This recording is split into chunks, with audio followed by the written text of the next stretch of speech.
Hello friends, welcome to my channel. இன்றைக்கி நம்ம ஒரு 3 விதமான ஹெல்தியான சப்பாத்தி எப்படி செய்கிறதுன்னு பார்க்கலாம். நம்ம காய்கறி இது தோலெல்லாம் நீக்கி வச்சுக்கலாம். இன்றைக்கி நான் சொரக்காய், பாவக்காய், நூக்கல் எடுத்துருக்குறேன். இதை நம்ம வாஷ் பண்ணி க்ளீனாக பாருங்கள், இந்த மாதிரியெல்லாம் தோல் நீக்கி கட் பண்ணி தனித்தனியாக வேக வச்சுக்கலாம். இதை வேக வச்சு சும்மா ஃபுல் வேகணும்னு இல்லை, ஒரு ஆவிக்கு வெந்தால் போதும். தண்ணி கம்மியாக சேர்த்து 3 தனித்தனியாக வேக வச்சுக்கலாம். இது நூக்கல், பாவக்காய், இது சொரக்காய். 3 மூடி போட்டு ஒரு 5 நிமிஷம் வைக்கலாம். இப்போ பாருங்க, நம்மளுக்கு நல்லா வெந்துடுச்சு. ஸ்டவ் ஆஃப் பண்ணிட்டு இப்போ இது நல்லா காயை நம்ம ஆற வச்சு அரைச்சிக்கலாம். ஜாரில் சேர்த்து தனித்தனியாக அரைச்சிக்கலாம். இப்போ சொரக்காய் பவுலில் சேர்த்துக்கலாம் அரைச்சிருந்து. இப்போ இதே போல் நான் பாவக்காய், நூக்கல், சொரக்காய் 3 தனித்தனியாக அரைச்சி வச்சுருக்கிறேன். இதை நம்ம தனித்தனியாக மாவு பிழிஞ்சிக்கலாம்.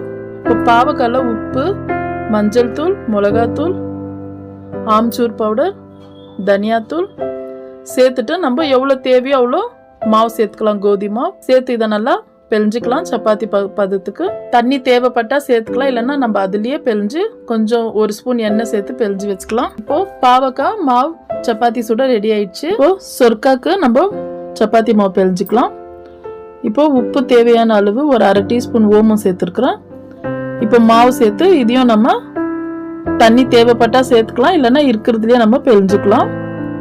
இப்போ இதை நல்லா பிழிஞ்சு இதுலேயும் 1 ஸ்பூன் எண்ணெய் சேர்த்து பாருங்க, இந்த மாதிரி பிழிஞ்சு இதையும் வச்சுக்கலாம் ஒரு ஓரமாக. இப்போ நூட்கல் சப்பாத்தி பிழிஞ்சுக்கலாம். தேவையான அளவு உப்பு, கடுஞ்சீரகம் ஒரு 1/4 டீஸ்பூன் சேர்த்துருக்குறேன். இதையும் நம்ம பிழிஞ்சிட்டு 1 ஸ்பூன் எண்ணெய் சேர்த்து பாருங்க, இது 3 நம்ம சப்பாத்தி மாவு பதத்துக்கு பிழிஞ்சியாச்சு.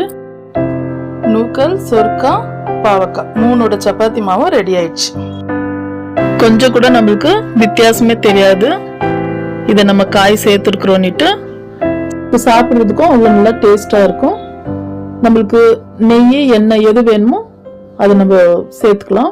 இப்போ 2 சைடும் நம்ம நெய் சேர்த்தாச்சு. பாருங்க, நல்லா உப்புது சப்பாத்தி நம்மளுக்கு. இப்போ இப்படி சுட்டு எடுத்துக்கலாம். இப்போ இன்னொன்னும் திரட்டி அதே மாதிரி நம்ம சுட்டுக்கலாம். நம்ம கொழும்புல காய்கறி சேர்த்தா கூட பசங்க சாப்பிட மாட்டாங்க. அந்த மாதிரி பசங்களுக்கு நம்ம இந்த மாதிரி கூட செஞ்சு கொடுக்கலாம். இந்த மாதிரி நம்ம சப்பாத்தி செஞ்சு கொடுக்கறதுனால நல்லா சாப்பிடுவாங்க. இப்போ நம்ம பாவக்காய் சப்பாத்தி செஞ்சுக்கலாம். பாவக்காய் ஃபர்ஸ்டே கசப்பா இருக்கும். இதை எப்படி மாவுல சேர்த்து செய்யறதுன்ட்டு நினைக்காதீங்க. நம்மளுக்கு கசப்பு கொஞ்சம் தெரிஞ்சாலும் ஆனா சாப்பிட்றதுக்கு ரொம்ப நல்லா இருக்கும். நம்மளுக்கு நல்ல ஹெல்தியானது. சுகர் இருக்கிறவங்களுக்கு கூட இது சாப்பிட்டா ரொம்ப நல்லது. அந்த மாதிரி ஆளுங்க கூட தினம் சாப்பிட பிடிக்காதவங்க இப்படி கூட நம்ம சப்பாத்தி மாவுல பிழிஞ்சு சாப்பிடலாம். நல்ல டேஸ்டா இருக்கும். பாருங்க, நமக்கு பாவக்காய் சப்பாத்தியும் ரெடி ஆயிடுச்சு. இப்போ நம்ம 3 விதமான சப்பாத்தி செஞ்சுட்டோம். பாருங்க, இன்னும் சாஃப்டா இருக்கு. டேஸ்ட்டும் ரொம்ப நல்லா இருக்கும். பாவக்காய் சப்பாத்தியும் ரொம்ப நல்லா இருக்கும் டேஸ்ட். நூட்கல் சப்பாத்தியும் நல்லா இருக்கும். இந்த 3 விதமான சப்பாத்திக்கு இன்னைக்குன்னா பீர்க்கங்காய் துவையல் தான் செஞ்சிருக்கிறேன். நம்ம எந்த குழம்புலையும் சாப்பிட்டாலும் நல்லா இருக்கும். அவ்வளோதான் ஃப்ரெண்ட்ஸ். நான் போடுற வீடியோஸ் உங்களுக்கு பிடிச்சிருந்தா எனக்கு கமெண்ட் பண்ணுங்க, லைக் பண்ணுங்க, ஷேர் பண்ணுங்க, மறக்காம சப்ஸ்கிரைப் பண்ணுங்க. தேங்க்யூ.